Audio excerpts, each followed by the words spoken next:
The footsteps echo hollow against the wooden railroad ties, each step a countdown to something unspeakable.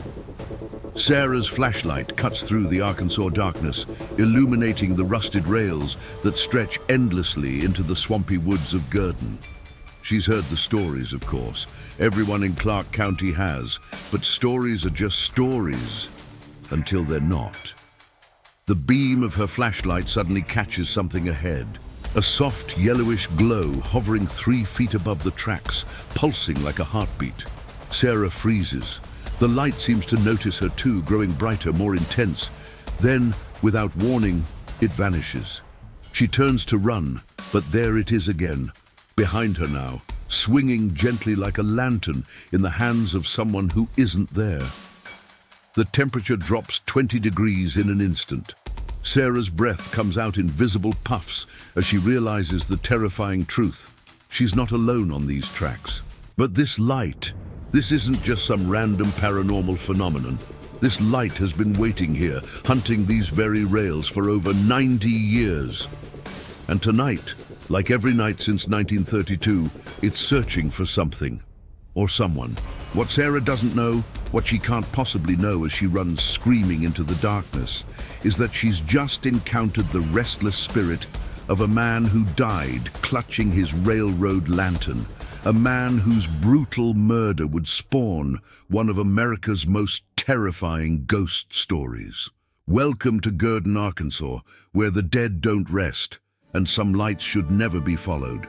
This is the story of the Gurdon Light, and I promise you, by the end of this tale, you'll never look at railroad tracks the same way again.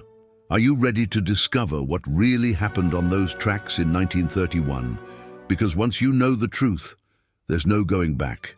Gurdon, Arkansas. Population 2,000 on a good day. A small town nestled in the piney woods of Clark County, 85 miles south of Little Rock. To most travelers speeding down Interstate 30, it's just another exit sign, another forgotten dot on the map.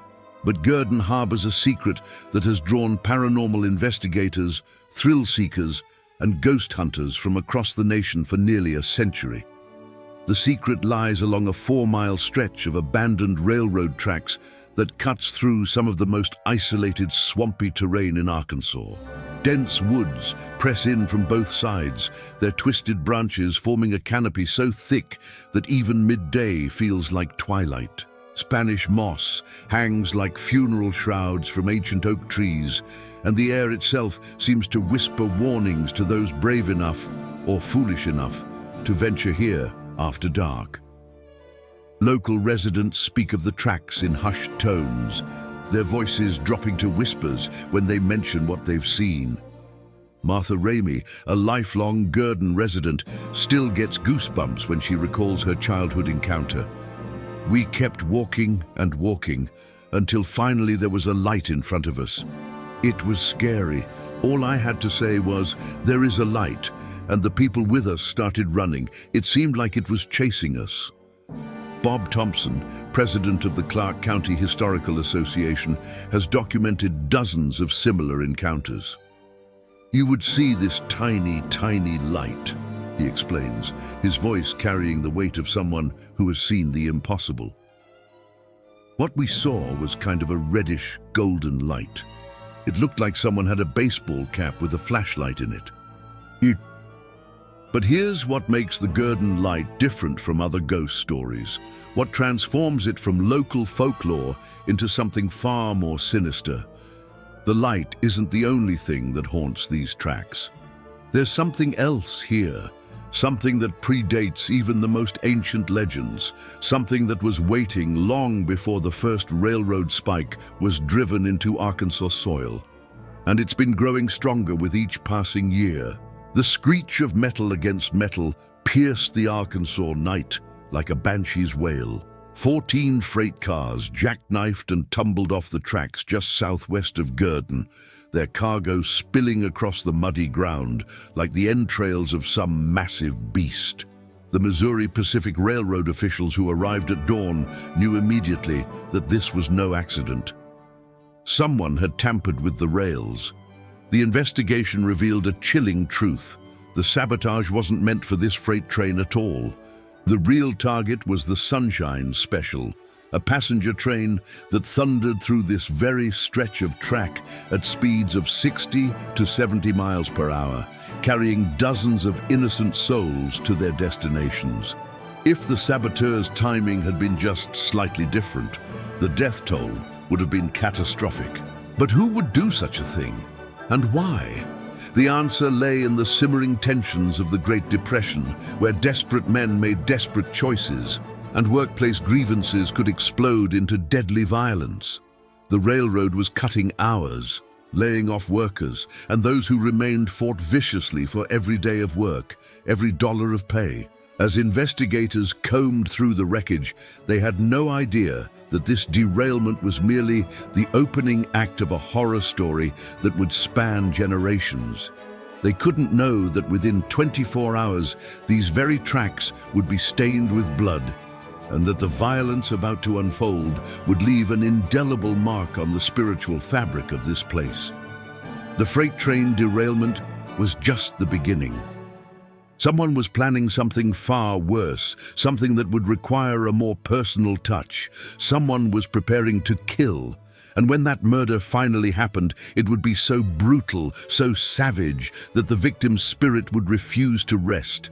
The killer thought he was solving his problems with violence, but instead, he was about to create a legend that would haunt these tracks forever. The real horror was just beginning.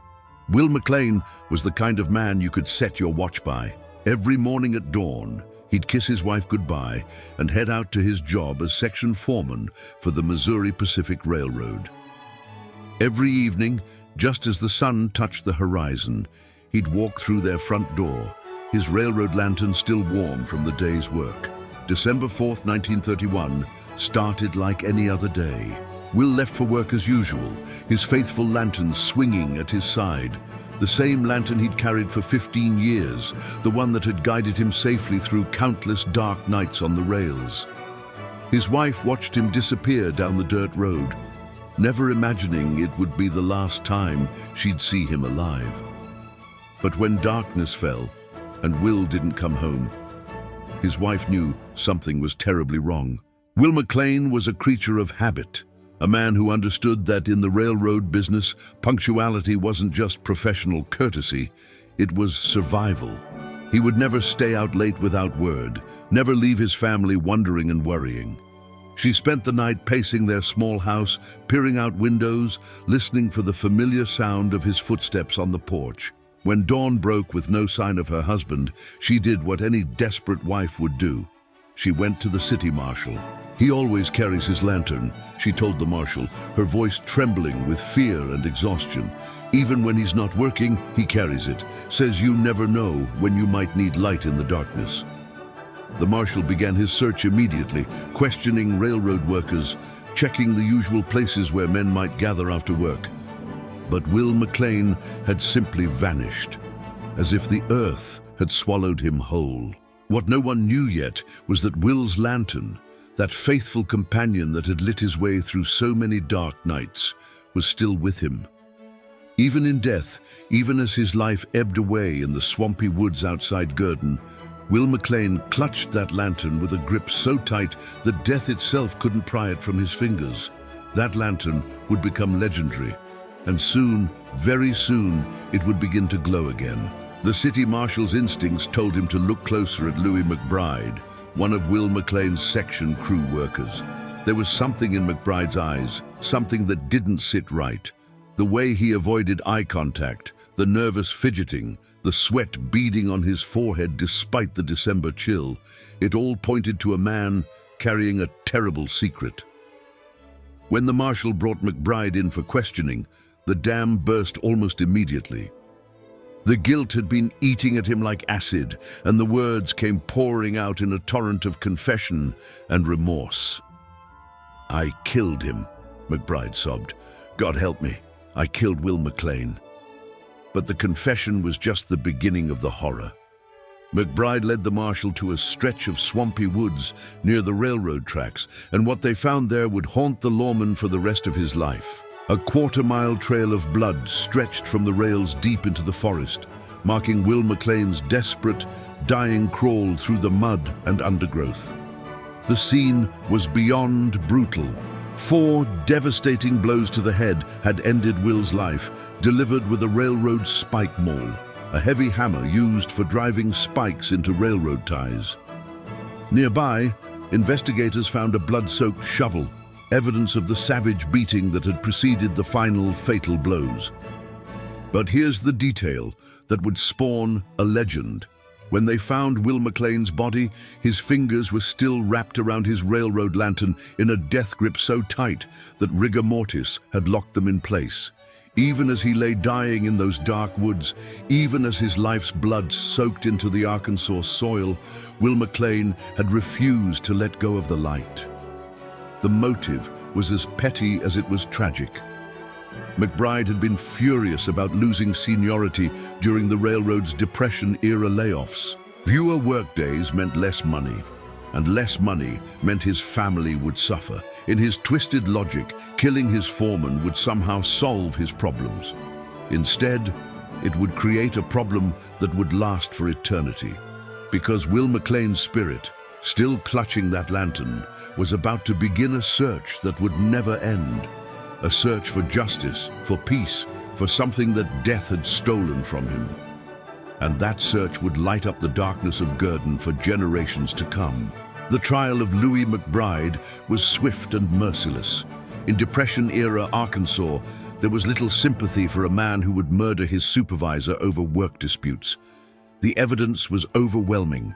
McBride's confession, the blood trail, the murder weapons, and the testimony of those who knew about the workplace tensions. The jury deliberated for less than 2 hours before returning with their verdict: guilty of murder in the first degree. The judge's sentence was equally swift: death by electrocution. McBride spent his final months in the Little Rock Penitentiary, his appeals falling on deaf ears. The Arkansas legal system had no patience for cold-blooded killers, especially during times when every job, every dollar, every day of work was precious. On July 8, 1932, exactly 7 months after Will McClain's brutal murder, Louis McBride was strapped into the electric chair. The Arkansas Gazette reported his execution the following day, July 9, 1932. In a brief article that treated it as just another piece of routine justice. The paper noted that McBride had maintained his confession until the end, showing what little remorse he could muster for the family he had destroyed and the life he had taken. But death wasn't the end of this story. It was just the beginning of something far more terrifying. Because within days of McBride's execution, something impossible began happening along those railroad tracks outside Gurdon. Local residents started reporting a strange, yellowish-white light hovering above the rails, appearing and disappearing without explanation. The light seemed to move with purpose, swinging gently back and forth like a lantern in the hands of someone walking the tracks. The first newspaper report appeared in the local Gurdon paper sometime in 1932, though the exact date has been lost to history. Reports of people seeing a light on the track, the article noted, describing a phenomenon that defied all rational explanation. Will McClain was dead. Louis McBride was dead. Justice had been served. So why was there still a light burning in the darkness? And why did it seem to be searching for something or someone that it could never find? The Gurdon light had awakened, and it would never sleep again. The first witnesses were railroad workers, men who knew those tracks as well as they knew their own names. They would be walking the rails at dusk, checking for damage or loose spikes when they'd see it. A soft, glowing orb hovering 3 feet above the tracks, pulsing with an otherworldly light. At first, they thought it might be another worker's lantern in the distance, but as they approached, the light would vanish, only to reappear behind them moments later.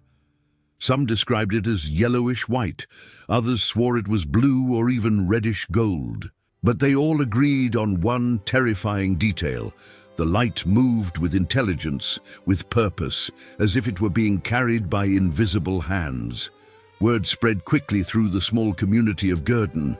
By the 1950s, the phenomenon had made the local newspapers, and curious visitors began making pilgrimages to the tracks, hoping to catch a glimpse of the mysterious light for themselves. Most left disappointed, but those who did see it, they never forgot. The light seemed to have its own rules, its own schedule. It appeared only at night, only along that 4-mile stretch of track where Will McClain had met his violent end. Sometimes it would show itself to groups of people, other times it would appear to lone individuals, but it always behaved the same way, appearing, disappearing, and reappearing in impossible locations. Local folklore began to crystallize around the sightings. Old-timers whispered that it was Will McClain's spirit, still walking his section of track, still carrying his faithful lantern as he searched for something he could never find. Some said he was looking for his killer. Others believed he was simply trying to finish his work, to complete one final inspection of the rails that had been his responsibility in life. But there was something else about the light, something that separated it from ordinary ghost stories.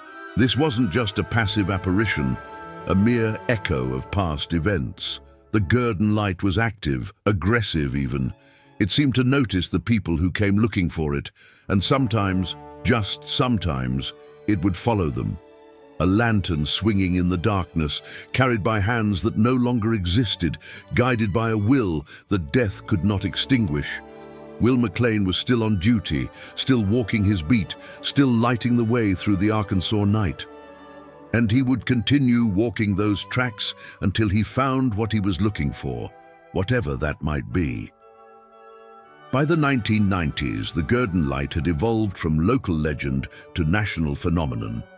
Ghost hunters, paranormal investigators, and thrill seekers from across the country made pilgrimages to those isolated tracks, armed with cameras, recording equipment, and an unshakable belief that they could solve the mystery once and for all. Most of them learned the hard way that some mysteries don't want to be solved. Martha Ramey's childhood encounter had become the template for hundreds of similar experiences.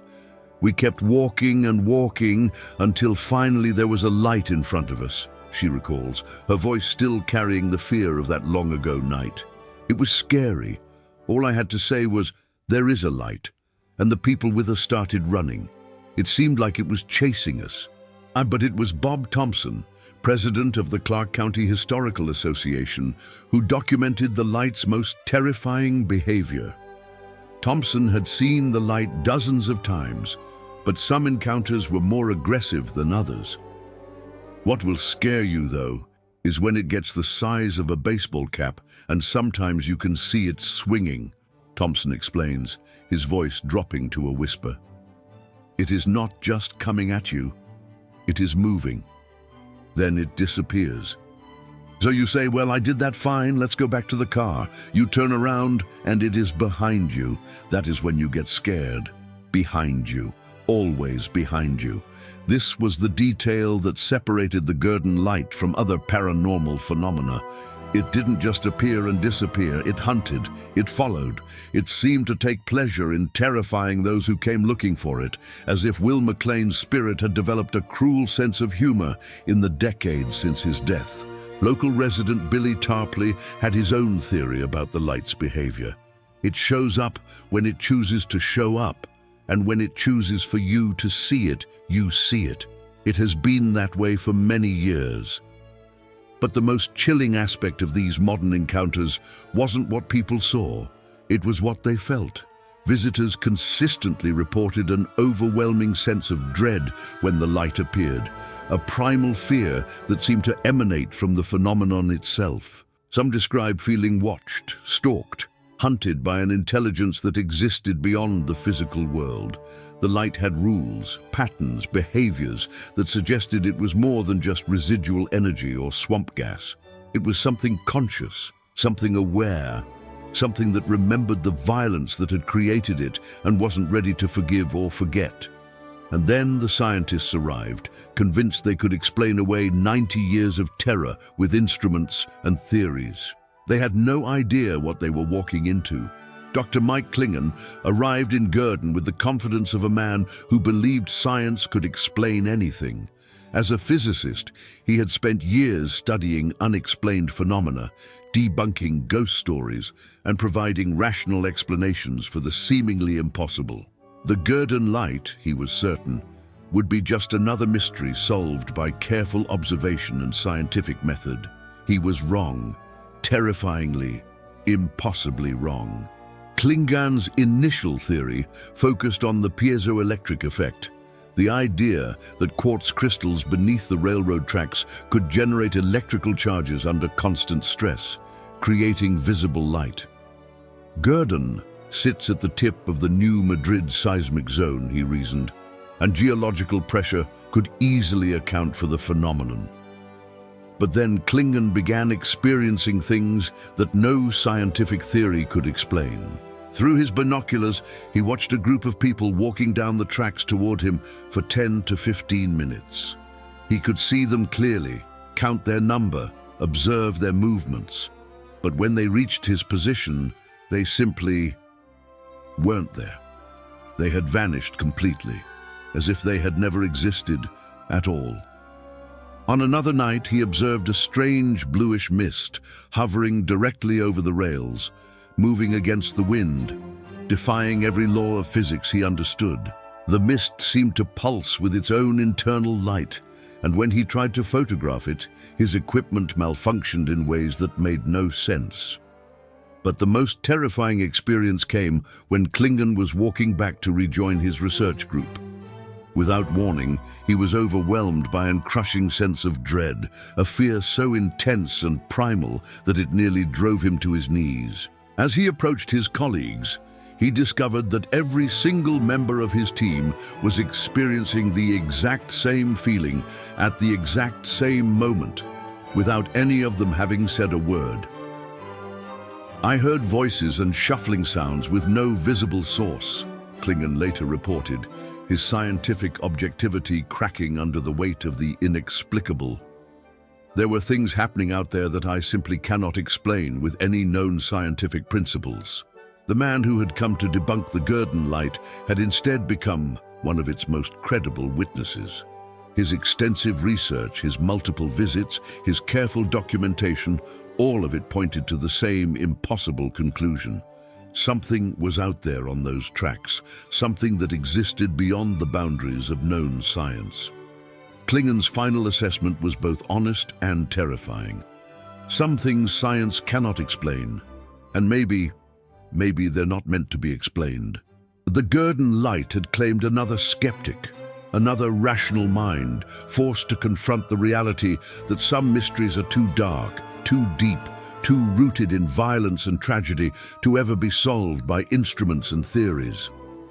Will McClain was still out there, still walking his beat, still carrying his lantern through the Arkansas darkness, and no amount of scientific investigation was going to bring him peace. Today, if you drive down Interstate 30 through Arkansas and take the Gurdon exit, you'll find a quiet small town that looks much like any other.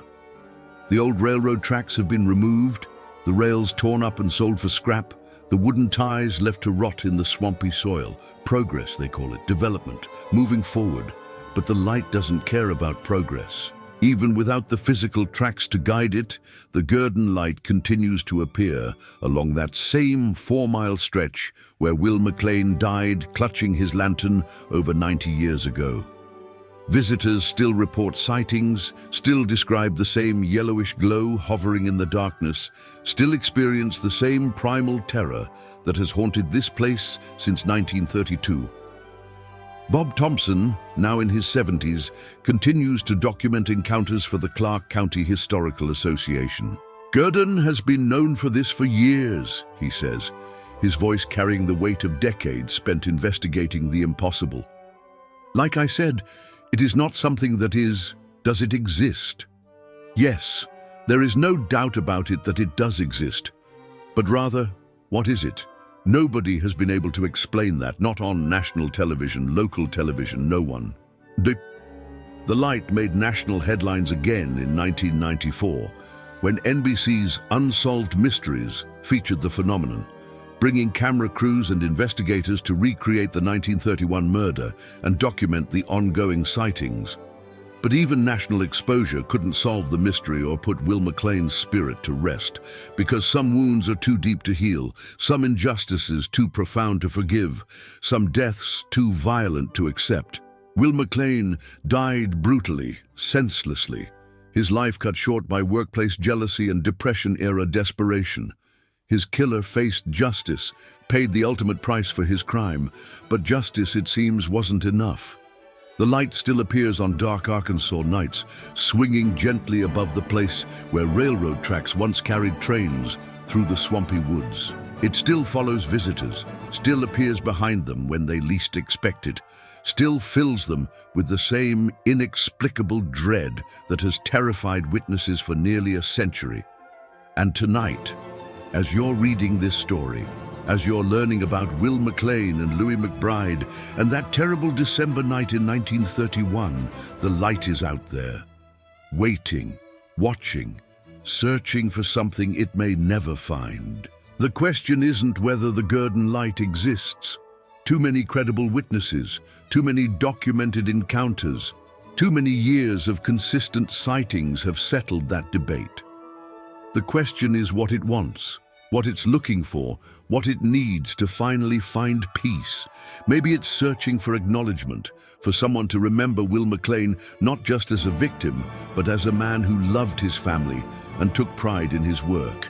Maybe it's looking for understanding, for someone to recognize the tragedy of two lives destroyed by economic desperation and workplace violence. Or maybe, just maybe, it's waiting for someone brave enough to walk those dark tracks, to face the light directly, to look into the glow of Will McClain's eternal lantern and ask the question that has haunted Gurdon for over 90 years.